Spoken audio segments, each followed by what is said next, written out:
Priya foods ఆహా కార్యక్రమానికి స్వాగతం.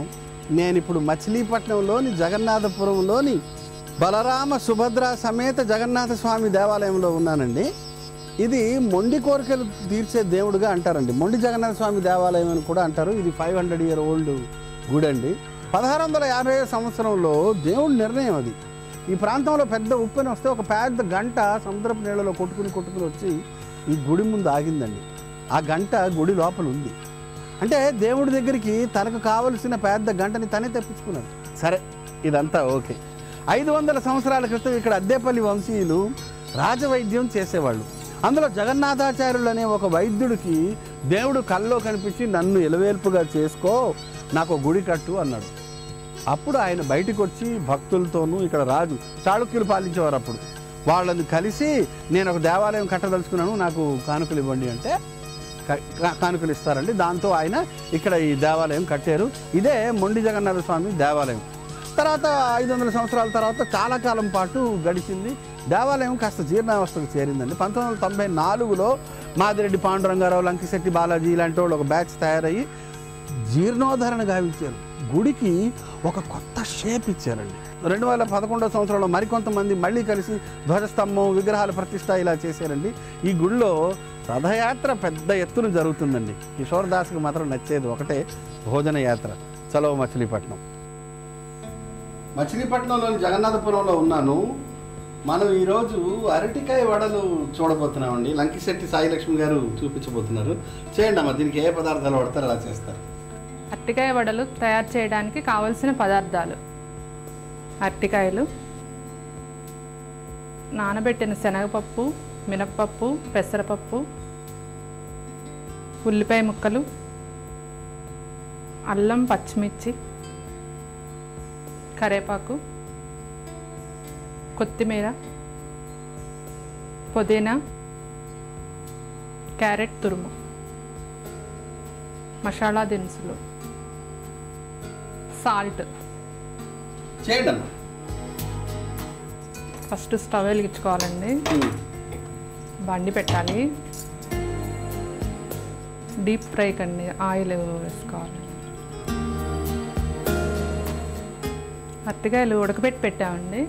దాంట్లో ఈ పప్పులు గ్రైండ్ చేస్తాం కదండి, శనగపప్పు, మినప్పప్పు, పెసలు, ఇవి 4 hours ముందు నానబెట్టుకున్నామండి.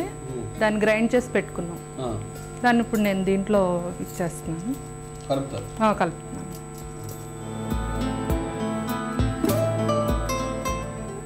నెక్స్ట్ క్యారెట్ అండి, క్యారెట్ తురుమండి.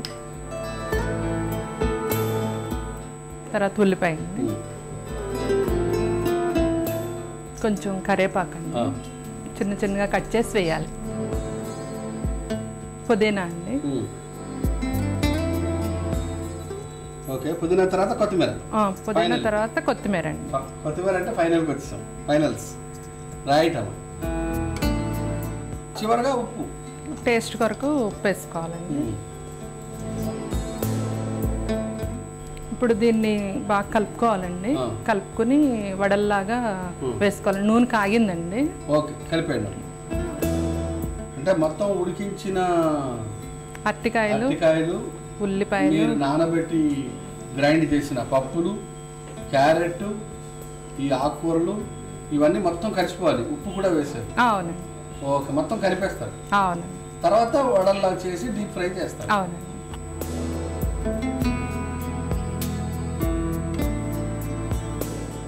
మామూలుగా మనం పప్పులతో వడలు తయారు చేస్తాం. అదే పప్పులో కొన్ని వెజిటబుల్స్ కూడా కలిపితే, ఆ వెజిటబుల్స్లో కూడా ఫైబ్రోస్ వెజిటబుల్, పీచు పదార్థం బాగా ఉండే పదార్థం కలిపితే, వెజిటబుల్ కలిపితే, అరటికాయలో చాలా పీచు పదార్థం ఉంటుంది, అనేక మినరల్స్ ఉంటాయి, చాలా ఉపయోగకరమైన వెజిటబుల్ అరటికాయ. అటువంటి చక్కగా క్యారెట్ కూడా వేశారు. క్యారెట్ గురించి ఇంక చెప్పాల్సిన అవసరమే లేదు, లోకం అంతటికీ తెలుసు. ఇవన్నీ కలిపి తయారు చేసిన చక్కటి పదార్థం అండి, హెల్దీ ఫుడ్ ఇది అరటికాయ వడ. ఇప్పుడు మొత్తం కలిపేశారు. నెక్స్ట్ ఏంటమ్మా, చేతిలో మొత్తం చేయి కలుపు, కొంచెం తడుపుకున్నానండి. చిన్న చిన్న బాల్స్ లాగా చేసి వడలాగా చేసేస్తాను.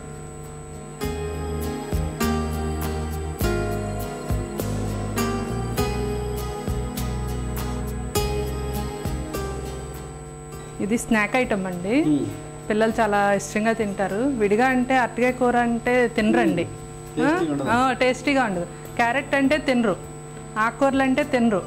ఇలా చేస్తాం అనుకోండి ఇష్టంగా తింటారు. కాస్త పడితే కాస్త నూనె పడుతుంది అంతేగాని పర్వాలేదు, పిల్లలు ఆరాయించుకుంటారు ఎందుకంటే బాగానే పరుగులు తీస్తారు కదా.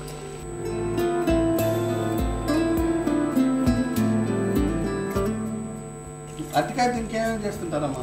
అరటికాయ ఫ్రై చేయొచ్చండి, అరటికాయ సిప్స్ లా కోసి వేపుకోవచ్చండి, అరటికాయ బజ్జీ వేసుకోవచ్చు. చాలా బాగుంది, చాలా బాగుంది. ఒక పక్కన వేగిన తర్వాత అండి మళ్ళీ దాన్ని రెండో వైపు తిప్పుకోవాలి, గోల్డెన్ బ్రౌన్ వచ్చేలాగా వేపాలండి.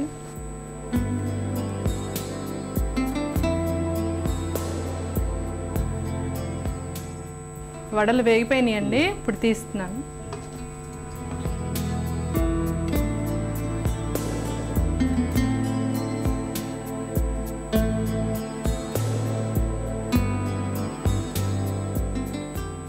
అరటికాయ వడలు రుచి చూసి చెప్పండి.